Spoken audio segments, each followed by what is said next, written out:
Nah, Bapak dan Ibu, tentunya dalam pengisian model C hasil ini ada beberapa poin penting ya yang harus diketahui oleh kita selaku KPPS nanti dalam pengisian model C hasil di pemilu 2024. Kunci penting apakah yang harus kita ketahui dalam pengisian model C hasil? Nanti kita akan bahas di video lengkapnya. Baik Bapak dan Ibu, langsung saja kita ke video lengkapnya berikut ini. Nah, yang pertama Bapak dan Ibu adalah rumus. Nah, di sini rumus pertama ya. Nah, di rumus pertama dalam pengisian model C hasil, pertama adalah pengguna hak pilih sama dengan surat suara yang digunakan sama dengan surat suara sah dan tidak sah.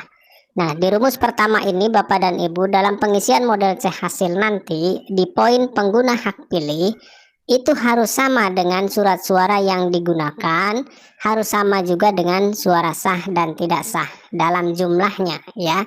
Jadi jumlah pengguna hak pilih ini harus sama nanti dengan surat suara yang digunakan, harus sama juga dengan suara sah dan tidak sah nanti pada formulir model C-nya. Jikalau ini tidak sinkron, tidak sama, berarti itu nanti ada kesalahan dalam pengisian model C hasil. Nah, di sini sebagai contoh Bapak dan Ibu, pengguna hak pilih di sini jumlahnya 150 orang. Nah, maka di surat suara yang digunakan juga nomor 2 nanti harus sama 150 surat suara yang digunakan. Kemudian di nomor 3-nya suara sah dan tidak sah juga harus sama jumlahnya 150. Nah, jadi harus sama jumlahnya antara pengguna hak pilih 150 sebagai contoh. Kemudian nanti surat suara yang digunakan juga harus 150. Selanjutnya, nah di rumus kedua Bapak dan Ibu sebagai KPPS yang harus diketahui dalam pengisian model C hasil, yaitu jumlah surat suara yang digunakan ditambah dengan jumlah surat suara yang dikembalikan oleh pemilih karena rusak ataupun keliru coblos, ditambah dengan surat suara tidak digunakan atau tidak terpakai, itu sama dengan jumlah surat suara yang diterima termasuk cadangan 2%. Paham ya Bapak dan Ibu? Jadi nanti jumlah surat suara yang digunakan itu ketika ditambah oleh Bapak dan Ibu dengan jumlah surat suara yang dikembalikan oleh pemilih ya, baik rusak ataupun keliru coblos, ditambah juga nanti dengan surat suara tidak digunakan, itu jumlahnya sama nanti dengan jumlah surat suara yang diterima termasuk cadangan. Jadi 3 poin ini ketika ditambahkan nanti ya, poin yang ini jumlah surat suara yang digunakan, kemudian yang dikembalikan dan tidak digunakan, ketika dijumlahkan 3 poin ini sama jumlahnya dengan jumlah surat suara yang diterima termasuk cadangan 2%.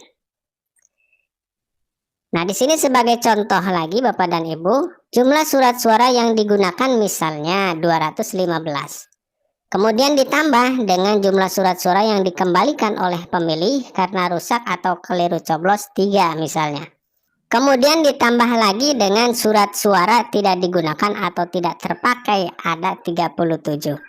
Nah, ketika dijumlahkan 3 poin ini 215 ditambah 3 dan ditambah 37 jumlahnya adalah 255. Maka nanti jumlah surat suara yang diterima termasuk cadangan 2% pun itu 255 ya. Sama, jadi antara 3 poin ini ketika ditambahkan ya 255 dan jumlah surat suara yang diterima juga itu 255 pastinya ya.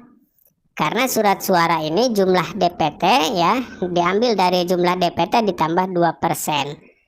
Jadi yang 3 ini ya. Jadi ini rumus kedua, jumlah surat suara yang digunakan ditambah dengan jumlah surat suara yang dikembalikan dan surat suara tidak digunakan ketika dijumlah ya, misalnya di sini 255. Nah, itu sama ya, harus sama jumlahnya dengan surat suara yang diterima termasuk cadangan 2%. Nah, kemudian di sini yang terakhir Bapak dan Ibu, cara penulisan.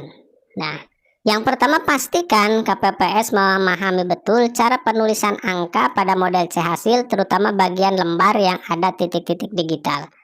Kenapa? Karena memang ini nanti kan akan diupload ke aplikasi Sirekap. Tentunya kita harus mengetahui bagaimana cara pengisian di model C hasil yang ada titik-titik digital. Tentunya ini sudah dibahas Bapak dan Ibu di video saya sebelumnya ya.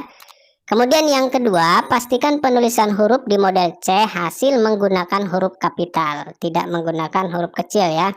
Menggunakan huruf kapital. Sudah juga dibahas di video sebelumnya Bapak dan Ibu. Kemudian yang ketiga, petugas KPPS yang ditugaskan untuk penulisan di model C hasil adalah orang yang memiliki kemampuan menulis dengan baik. Tentunya Bapak dan Ibu silahkan dari ketujuh anggota KPPS beserta ketua ya, siapa saja yang memiliki kemampuan menulis dengan baik ya.